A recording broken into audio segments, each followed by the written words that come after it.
Hey everybody, and welcome to Declutter Me, a podcast about organizing and decluttering your life with your host, Shelina. Hi, Chirag. Hello, Shelina. How are you? I'm all right, thank you. How are you doing? Yeah, not too bad. It's been a busy week, but it has. Yes. Yeah, we're powering through. Yeah, we are. What do we got on the slate for today?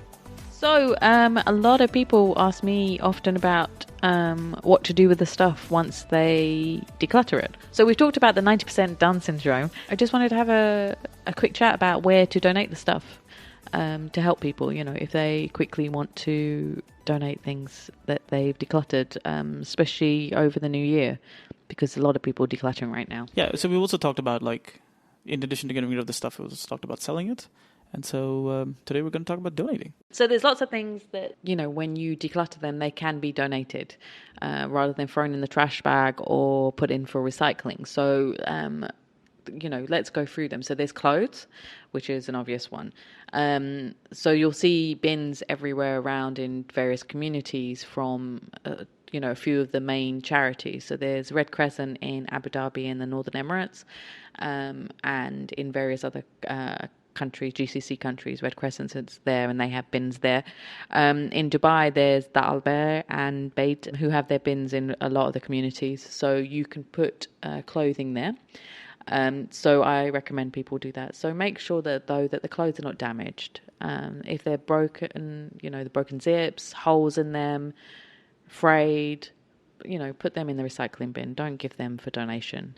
Underwear can't be donated either.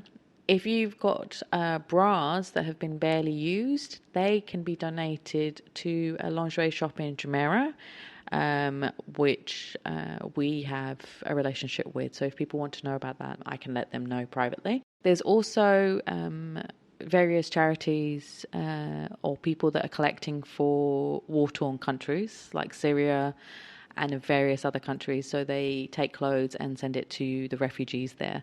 So, and Red Crescent is involved in that as well. So you can also donate to them. So that's on the clothes front.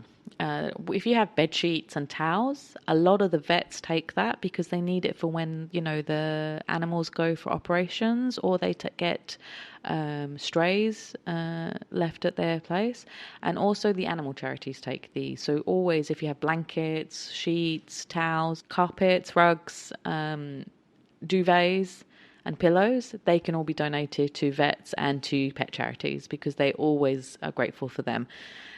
With books, a lot of people have books that they're decluttering, and we love that people declutter them. There are various ways to do that. You can put them on various Facebook groups, especially the mummy groups, or on our Facebook group called Free Me United Arab Emirates. You can do that for anything on the Free Me Facebook group, but for books specifically, because people are always willing to take children's books that have been donated for their own kids. So that's a great way of moving the books around and getting them read by other kids. Also, there is an initiative, and it was at Oasis Centre, I remember. There was companies taking books there and donating them out. You can also try with the libraries. So I know when I was in the UK, in my little village, there used to be a big library, and we used to go donate books there. When we finish reading them. So it could be the same thing still with a lot of libraries. To be honest, I haven't been to a library for a long time, so I wouldn't know, but our listeners can let us know if their libraries accept books.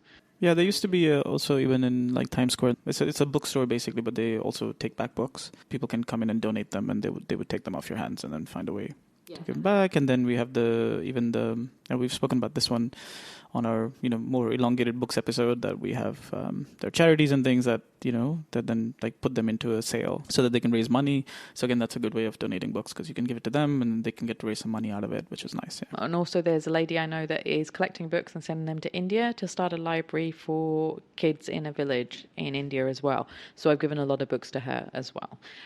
So there are various ways, so we can always advise on that. If people send messages to us, I can let them know who's collecting at that time for the books.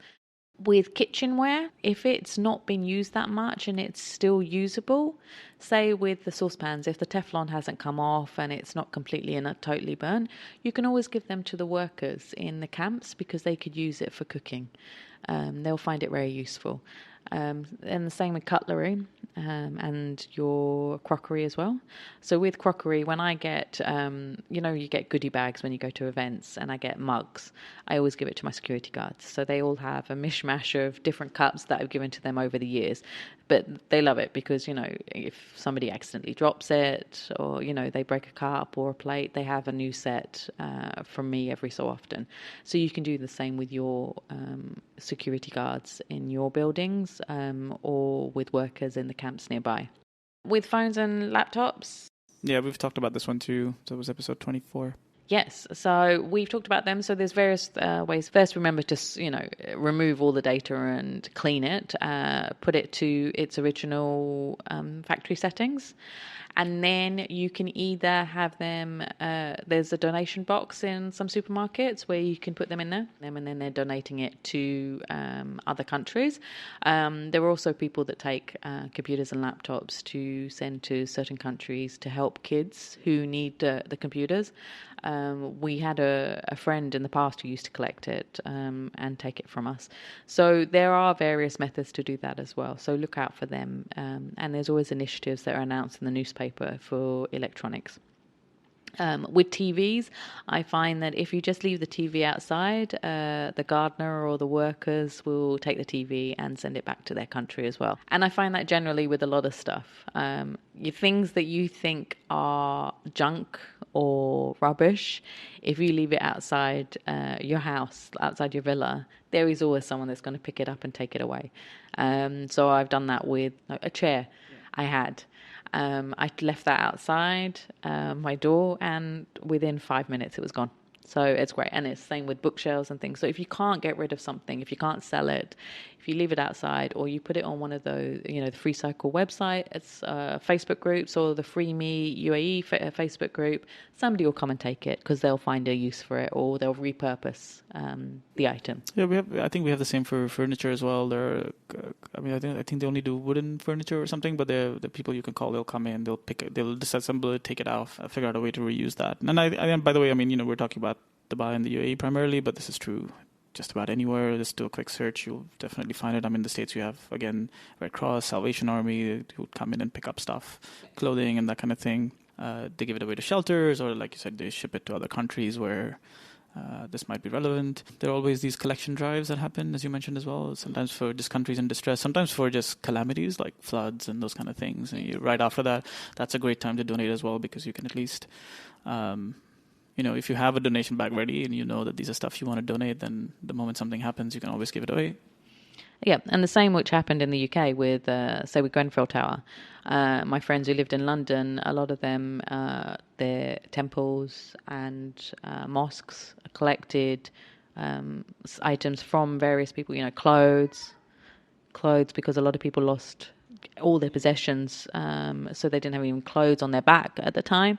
So people donated clothes and tinned food, furniture for their new houses. So there are always people who will take the items. This is just a quick rundown of all the ways of donating here and in various other places. But if there are any other ways that you hear, just let us know so that, and it's always good for me to know, because when I'm decluttering, I do like to donate items to worthy causes. So if you do have one that, a drive for collection, just let me know. Yeah, if you're yourself, or if you're someone that's behind one of these initiatives and stuff, reach out. And we can mention them in a future podcast. All right, well, that's what we have for you guys this week. As always, you can subscribe in your favorite podcast player, streaming apps, actually wherever you like to listen. And you can reach Shelina at declutterme.com/contact, as well as on social media. I'm on all the social media platforms. All of them. Okay, so just look for Declutter Me. DECLUTTRME. Ooh, spelled it out this time. I did. How cool. Well, we'll see you guys next week. Okay. Bye.